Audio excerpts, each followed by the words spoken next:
So this is Lab 11, Animal Behavior, and these are little pill bugs. And I'm actually, before they start running away from me again, I'm actually going to put them 5, this is part of the lab, but 5 in each little environment. And as you can see, one environment is dry and one environment is wet. And over the course of 10 minutes, we're going to see what they prefer, the wet environment or the dry environment, and hopefully none of them escape. But as we're watching here and kind of take note, oh, we got some escapees, of which environment they really like, let's just talk a little bit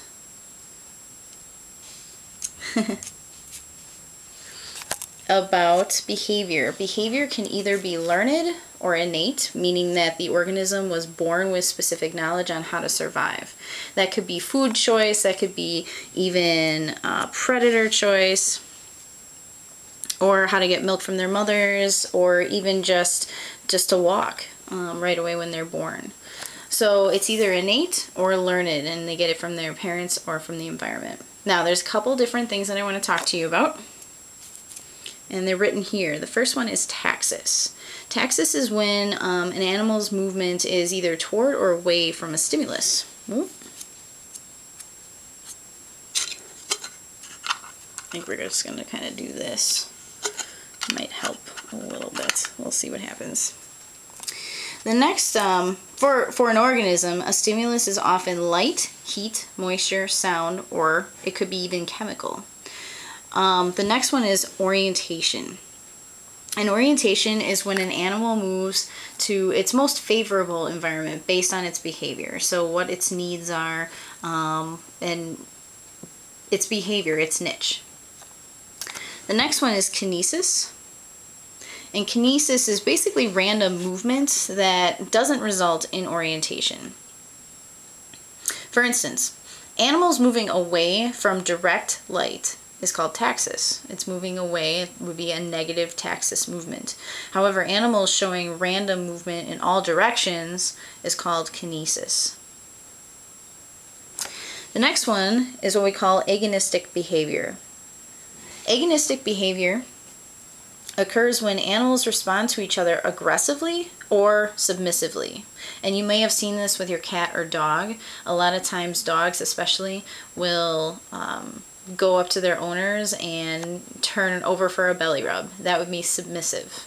They might put their ears down, kind of hunch their shoulders. That would be submissive behavior. Aggressive behavior, obviously, if it's a mammal, they might bare their teeth, growl, they might even attack.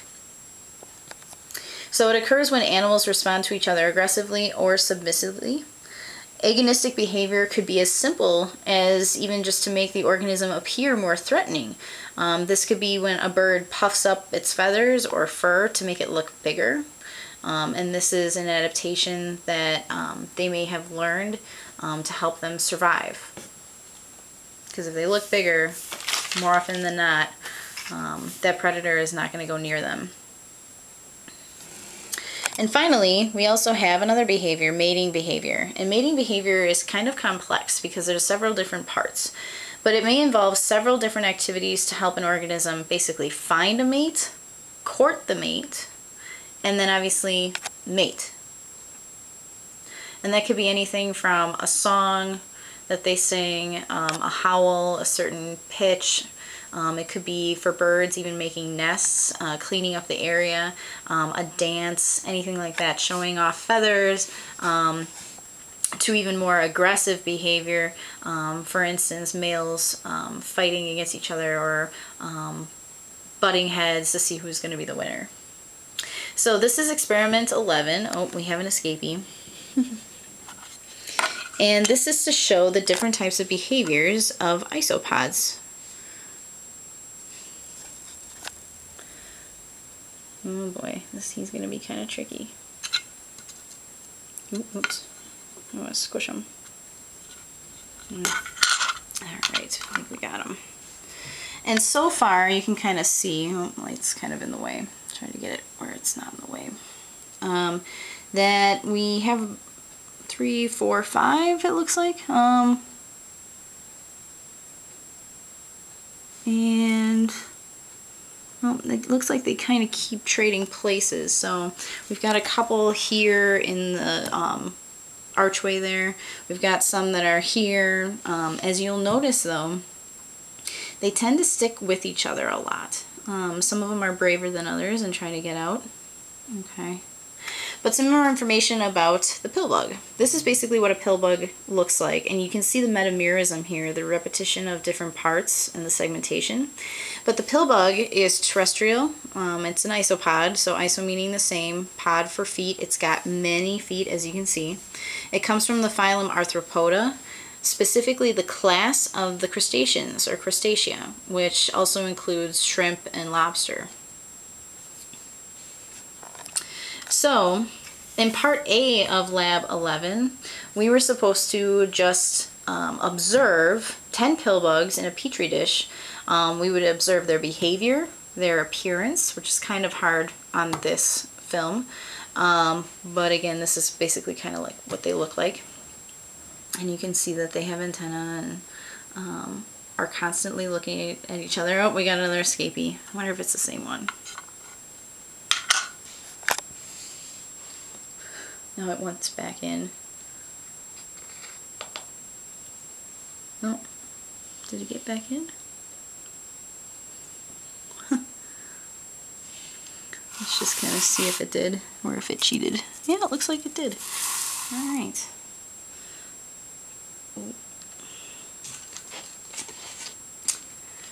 So, we were supposed to kind of just observe their behavior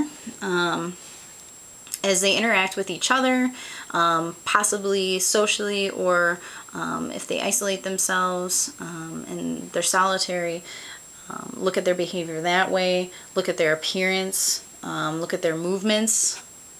Are they together?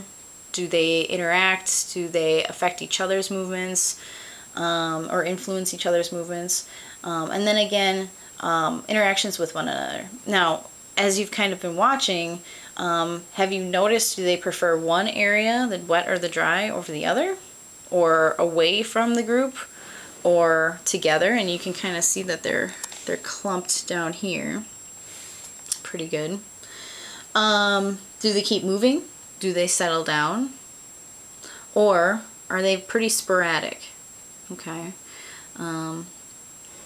Now in part B of this lab, we are to make a chart, and for 10 minutes take account every 30 seconds of how many of these pill bugs are either in the wet or in the dry sections.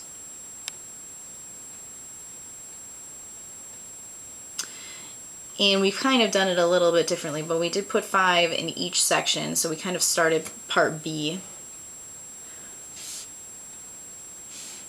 And then after 10 minutes, we have enough data that we can actually graph it and see which environment they prefer, the more moist or wet environment, or the drier environment.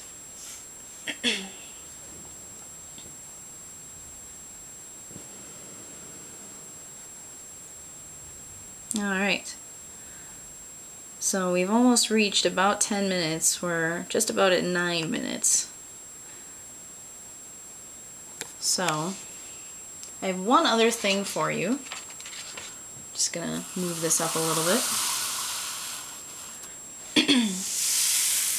This is for class on Monday. What I'd like you to do is look up this saying, ontogeny recapitulates phylogeny.